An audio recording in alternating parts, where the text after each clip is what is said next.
Hi guys, welcome back to our channel. मैं हूं आपकी ऋतु खन्ना। दोस्तों, आज हम देखने वाले हैं वेडनेसडे सीरीज का अगला भाग। अगर आप सीरीज का पहला पार्ट नहीं देखे हैं तो डिस्क्रिप्शन में आपको लिंक मिल जाएगा। उस पार्ट को देखने के बाद ही आपको इस पार्ट की कहानी समझ में आएगी। पिछले पार्ट में हीरोइन मॉन्स्टर को ढूंढती है। मॉन्स्टर की फोटो पुलिस वाले को मिलती है। हीरोइन और थिंग दोनों एक मार्चरी जाते हैं। जंगल में जो बूढ़ा आदमी को मॉन्स्टर ने मार डाला था उसकी लाश को ढूंढती है। बूढ़े आदमी की लाश में उनका पैर कटा रहता है। थिंक हीरोइन को इशारे में कुछ कहता है। वो कहती है, ठीक है, टेंशन मत हो, कोई आ रहा है। एक जगह में जाकर छुप जाते हैं। वहाँ पर डॉक्टर और पुलिस आते हैं। डॉक्टर पुलिस को बताते हैं कि उस बूढ़े आदमी का पैर जो कटा था उस पैर में 2 उंगली नहीं है। मॉन्स्टर ने उंगली को बस क्यों खाया, मेरी समझ में नहीं आ रही है। लेकिन शेरिफ को ये बात उतनी इम्पोर्टेंट नहीं लगती। वो कहता है, ठीक है, बाद में देखेंगे, बोल के वहाँ से चला जाता है। डॉक्टर देखते है कि वहाँ पर एक बॉक्स खुला रहता है। वो जाकर उस बॉक्स को देखते हैं। उस बॉक्स में हीरोइन लाश की तरह पड़ी रहती है। डॉक्टर कहते हैं कि मैं तुझे अभी ही देख रहा हूँ, कल आकर मैं तेरा पोस्टमार्टम करता हूँ। डोर को क्लोज करके वहाँ से चला जाता है। थिंक आकर बॉक्स को ओपन करता है जिसमें हीरोइन लेटी थी। हीरोइन ने डॉक्टर और पुलिस की बातों को सुन लिया था। उसे भी उंगली का क्या हुआ सोचकर शक होता है। अगले दिन क्लास में हीरोइन बैठी है। उस क्लास में चश्मे वाली टीचर रहती है। हीरोइन के पास जेवियर बैठा है। जेवियर की एक्टिविटी सब देखकर हीरोइन को उसके ऊपर शक होता है। जेवियर के गले में खरोच के निशान को देखते ही हीरोइन को और भी शक होता है। टीचर कहती है कि इस वीक मैं तुम लोगों को होमवर्क नहीं दूंगी क्योंकि स्कूल में आप सब लोग जिस प्रोग्राम की राह देख रहे हैं वो डांस प्रोग्राम होने वाला है। ये सुनते बाकी स्टूडेंट बहुत खुश होते हैं। डांस के लिए अपने अपने पैर को ढूंढते हैं। लेकिन हीरोइन को इसमें बिल्कुल इंटरेस्ट नहीं है। वो जेवियर का पीछा करना चालू कर देती है। जेवियर के लिए अलग से एक रूम रहता है। वह रोज वहाँ पर जाता है। हीरोइन उस रूम के अंदर जाती है। वहाँ पर बहुत सारे ड्राइंग रहते हैं। उसमें से एक ड्राइंग में मॉन्स्टर का चेहरा रहता है। हीरोइन को और भी ज्यादा शक होता है। एक ड्राइंग को लेके वहाँ से बाहर आती है। बाहर जेवियर उसे देख लेता है, लेकिन हीरोइन अंदर जाकर आई ये बात उसे पता नहीं। जेवियर उससे हिचकिचाते हुए पूछता है कि डांस प्रोग्राम में हम दोनों एक साथ डांस करेंगे। हीरोइन को उसके ऊपर शक है, इसलिए वह तुरंत हाँ कर देती है और वहाँ से चली जाती है। सीधा पुलिस के पास जाती है। आपको उस स्कूल के ऊपर शक है, मुझे भी शक है, हम दोनों मिलकर इस केस को हैंडल करेंगे तो ये केस जल्दी खत्म हो जाएगा। शेरिफ को मॉन्स्टर का ड्राइंग फोटो दिखाती है। पुलिस को भी जो फोटो मिला रहता है दोनों को एक साथ रख के मैच करता है। दोनों फोटो एक जैसे ही रहते हैं। शेरिफ कहते हैं कि मुझे शुरू से स्कूल के ऊपर शक है, लेकिन सिर्फ इस ड्राइंग को रखकर स्कूल के ऊपर केस नहीं डाल सकते और कोई स्ट्रॉन्ग एविडेंस लेकर आओ। हीरोइन वहाँ से चली जाती है। इनेट कॉफी शॉप में बैठी है। वहाँ पर मेयर का लड़का ल्यूकस आता है। इनेट से कहता है कि तुम्हारे स्कूल में जो डांस प्रोग्राम होने वाला है उस प्रोग्राम में हम दोनों पार्टनर रहेंगे। वो भी ओके कह देती है। हीरोइन के पास टाइलर आता है। वो कहता है कि इस डांस प्रोग्राम में हम दोनों एक साथ डांस करेंगे। वो कहते है कि मैंने जेवियर के साथ डांस करने का वादा कर दिया है। ये सुनते वो कहता है कि मैं सोच रहा था हम दोनों के बीच एक अच्छा अंडरस्टैंडिंग है, तुम मुझे पसंद करती हो। हीरोइन कहती है कि तुम अगर ऐसे सोचती हो तो मैं क्या करूं, मैंने जेवियर को पसंद करके इस डांस के लिए हाँ नहीं कहा, मुझे कुछ काम है। वह हीरोइन को सॉरी करके वहाँ से चला जाता है। हीरोइन उससे ऐसे बात करने के कारण उसे थोड़ा फील होता है। वहाँ से सीधा उसका एक दोस्त जो मधुमक्खियों का रिसर्च करता है उसके रूम में आती है। वहाँ पर कोई भी नहीं आता। यहीं पर वो सारी एविडेंस को रखती है। जेवियर के एक ड्राइंग में मॉन्स्टर किसी चीज से बाहर आता है। हीरोइन का दोस्त कहता है कि इस जगह को मैंने कहीं देखा हूँ, लेकिन मुझे ठीक से याद नहीं आ रहा। हाँ, मुझे याद आ गया, मधुमक्खियों का रिसर्च करते समय मैंने इस गुफा को वहाँ देखा था। वह कहती है कि उस जगह मुझे लेकर जाओ। ड्राइंग में जैसे था वैसे ही वो जगह दिखता है। वो एक गुफा की तरह दिखता है। दोनों उस गुफा के अंदर जाते हैं। वहाँ पर बहुत सारी हड्डियाँ रहती है। हीरोइन कहती है कि ये जरूर उस मॉन्स्टर का ही गुफा होगा। वहाँ पर एक हैंड कैप रहता है और मॉन्स्टर का नेल भी रहता है। वह अपने दोस्त से कहती है कि आज रात हम डांस पार्टी में नहीं जाएंगे, हम दोनों इस गुफा के पास ही रहेंगे। देखते हैं कि इस गुफा में कौन आता है। हीरोइन जेवियर के ड्राइंग रूम में जाती है। वहाँ पर उसे एक कपड़ा खून से लगा हुआ मिलता है। वह उसे बैग में रख लेती है।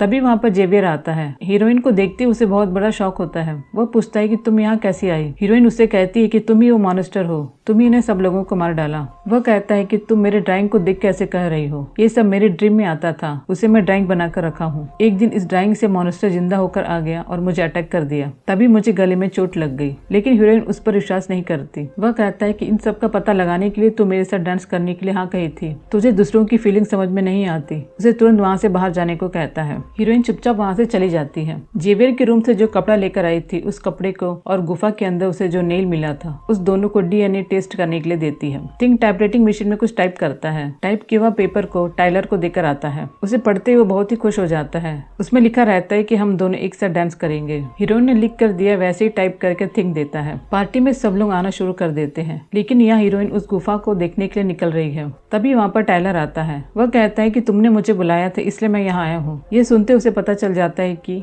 ये काम थिंग का ही है। वह थिंग को बहुत डांटती है। उस लड़के का मन फिर से दुखाने को उसका मन नहीं करता। वह कहती ठीक है मैं आती हूँ, तुम जाओ। थिंग हीरोइन की पसंद का एक ड्रेस को चुरा कर लाकर देता है। वह ड्रेस हीरोइन को बहुत पसंद आता है।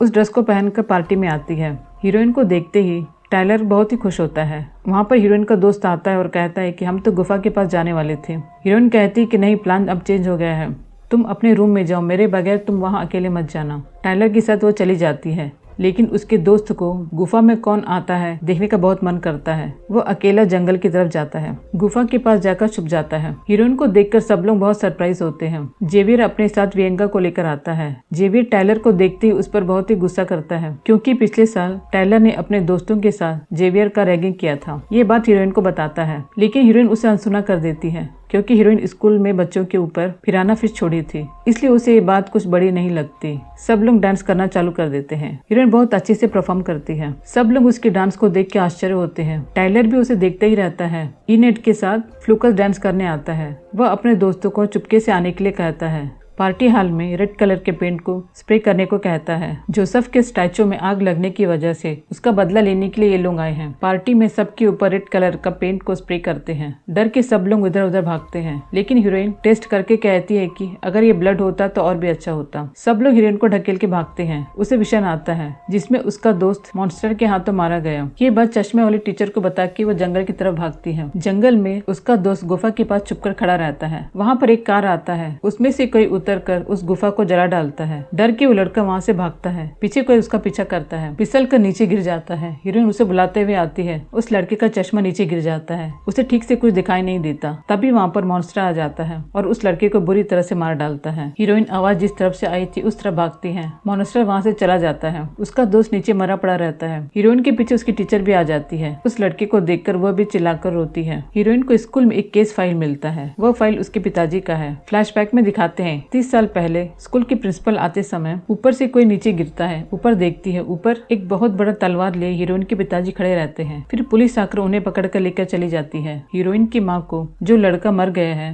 वह लड़का प्यार करता था। उसका नाम गैट्स है, लेकिन हीरोइन की माँ हीरोइन के पिताजी से लव करती थी। उन दोनों की लड़ाई में उस लड़के को हीरोइन के पिताजी ने मार डाला। ऐसा केस उस फाइल में रहता है। यह सब पढ़ के हीरोइन को समझ में नहीं आता है कि सच में क्या हुआ होगा। वहाँ पर सारे स्टूडेंट के पेरेंट्स आते हैं, क्योंकि ये पेरेंट्स वीकेंड है। हीरोइन की फैमिली भी वहाँ आकर उतरती है। इनेट की फैमिली भी वहाँ आती है। उसकी माँ उसे डांटती है, क्योंकि वह पूरी तरह से वैरूल नहीं बनी। हीरोइन के पेरेंट्स प्रिंसिपल से आकर मिलते हैं। हीरोइन की माँ प्रिंसिपल से पुरानी बातें सब करती है और कहती है कि हम लोग जब डांस प्रोग्राम कर रहे थे तब आप पूरी तरह उस कैरेक्टर का ही वेश बदल लिया था। सब लोग ये देख के शॉक हो गए थे। प्रिंसिपल कहती है कि हाँ मुझे याद है, वो मेमोरी भूलने लायक नहीं है। फिर कहती है कि वेडनेसडे को जो डॉक्टर ट्रीटमेंट कर रही है उसे जाकर देख लीजिए। हीरोइन की माँ कहती है कि मुझे नहीं मिलना। उसके पिताजी कहते हैं कि ठीक है हम लोग जाकर मिल आएंगे। शेरिफ कॉफी शॉप में बैठा रहता है, डीएनए टेस्ट रिपोर्ट का वेट करता है। तभी उनके एक फोन आता है। फोन में बात करते ही वो एकदम शॉक होकर खड़े हो जाते हैं। मार्चरी में जो डॉक्टर था उस डॉक्टर ने सुसाइड कर ली। उनको विश्वास ही नहीं होता, क्योंकि वो डॉक्टर कुछ ही दिनों में रिटायर होने वाले थे।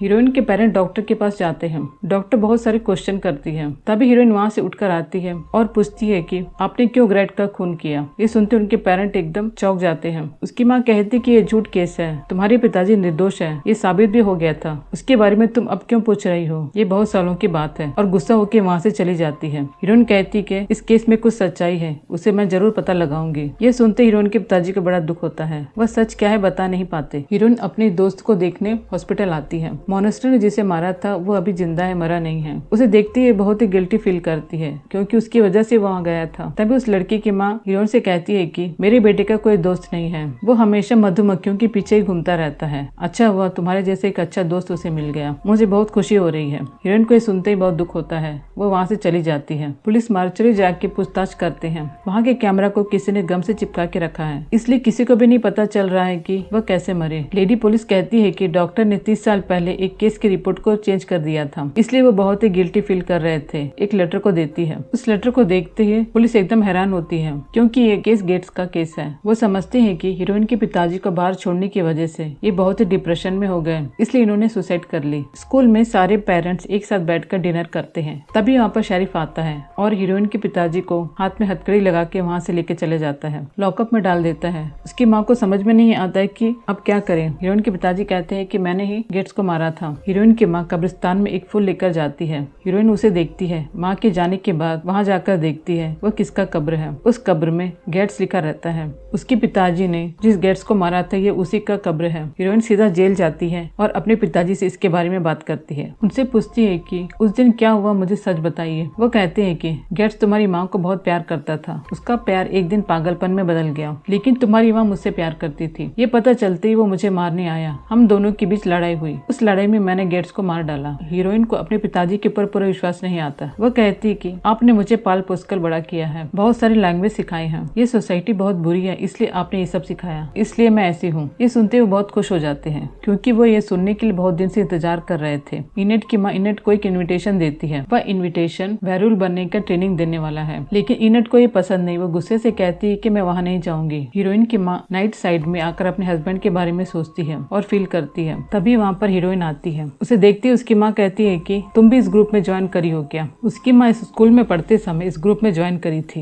हीरोइन कहती है कि इस ग्रुप में सब रह के मुझे अपना टाइम वेस्ट नहीं करना, मुझे सच जाना है, इसलिए मैं यहाँ पर आई हूँ। पिताजी ने मुझसे बहुत सारी बातें बताई, लेकिन उसमें आधा ही सच है। मुझे मालूम है, क्या आप मुझे बता सकती हैं। उसकी माँ कहती है कि गेट्स बहुत गुस्से में, मेरे लिए वो तुम्हारे पिताजी के साथ झगड़ा कर रहा था। उसको देखते ही मुझे बहुत डर लग रहा था। उसके मुंह से जाग निकल रहा था। वो मुझे मारने आ रहा था। मैं डर के अपने पास में रखे तलवार से उस पर वार कर दिया। मुझे बचाने के लिए तुम्हारे पिताजी ने वो इल्जाम अपने ऊपर ले लिया और पुलिस में सरेंडर हो गए। रोते हुए बहुत ही फील करते हुए उसकी माँ कहती है। हीरोइन को अभी पूरा सच पता चल जाता है। वो अपनी माँ से पूछती है कि ग्रेड के मुंह से झाग क्यों निकल रहा था। कब्रिस्तान जाती है। वहाँ पर ग्रेड्स के कब्र को खोदती है। उसे जो चीज चाहिए वो उसे मिल जाती है। तभी वहाँ पे लेडी पुलिस आती है। हीरोइन और उसकी माँ को गिरफ्तार कर देती है। उसके पिताजी के लॉकअप के पास में बंद कर देती है। हीरोइन कटी हुई उंगली को अपने पेरेंट्स को दिखाती है। उंगली ब्लू कलर का रहता है। हीरोइन कहती कि मेरा शक सही निकला, वो पहले से ही पॉइजन पिया हुआ था, इसलिए उसके मुंह से झाग निकल रहा था। उसके बाद ही आपने उसे मारा। ये सुनते उसकी माँ पिताजी बहुत खुश हो जाते हैं। तभी हीरोइन को विजन आता है जिसमें गेट्स और उसके पिताजी रहते हैं। उसके पिताजी कहते हैं कि जो पार्टी होने वाली है उस पार्टी में ड्रिंक्स में तुम पॉइजन को मिला दो।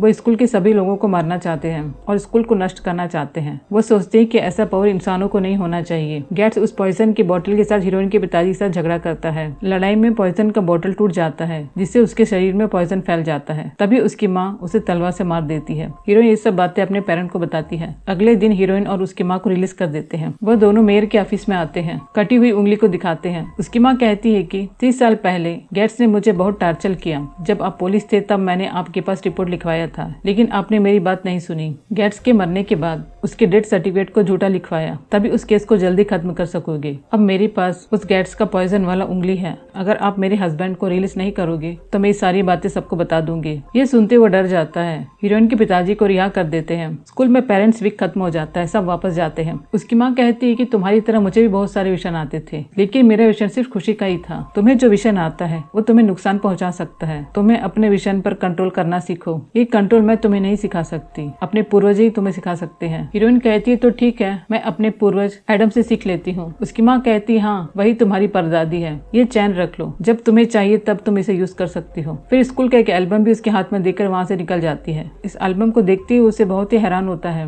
वह सीधा प्रिंसिपल के रूम में आती है। वो कहती है कि आप मेरी माँ के साथ स्टेज में परफॉर्म करते समय एक आर्टिस्ट की तरह चेंज हो गई थी। मतलब आपको ऐसा पावर है, आप जिसकी तरह चाहे वैसे चेंज हो सकती हैं। रोवन मर गया था, उसके बदले में आप ही आई थी। कोई तो सच आप हम लोगों से छुपा रही हो। ये सुनते प्रिंसिपल को थोड़ा शौक होता है। वो कहती हाँ, मुझे ऐसा पावर है, मैं किसी के जैसे भी चेंज हो सकती हूँ, लेकिन तुम जैसे सोच रही हो मैं बुरी नहीं हूँ। मैं इस स्कूल के नाम को बचाना चाहती थी, इसलिए मैंने वैसा किया। ये स्कूल ही मेरे लिए सब कुछ है। बाहर से अचानक बहुत जोर से आवाज आती है। प्रिंसिपल और हीरोइन दोनों बाहर आकर देखते हैं। वहाँ नीचे आग से लिखा रहता है कि आग की बारिश होने वाली है। ये सब देख हीरोइन बहुत सोच में पड़ जाती है। मास्टर कौन है, मीरा और जोसेफ का क्या रिश्ता है, गेट्स का स्कूल से क्या संबंध है। ऐसे ही ये पार्ट खत्म होता है। ये पार्ट आपको कैसा लगा कमेंट में मुझे जरूर बताइए। आपने अभी तक इस चैनल को सब्सक्राइब नहीं किया हो तो सब्सक्राइब कर लीजिए और पास के बेल आइकन को भी प्रेस कर दीजिए। अपना ध्यान रखिए और अपनों को खुशी दीजिए। Thank you. फिर मिलेंगे इस सीरीज का लास्ट पार्ट के साथ।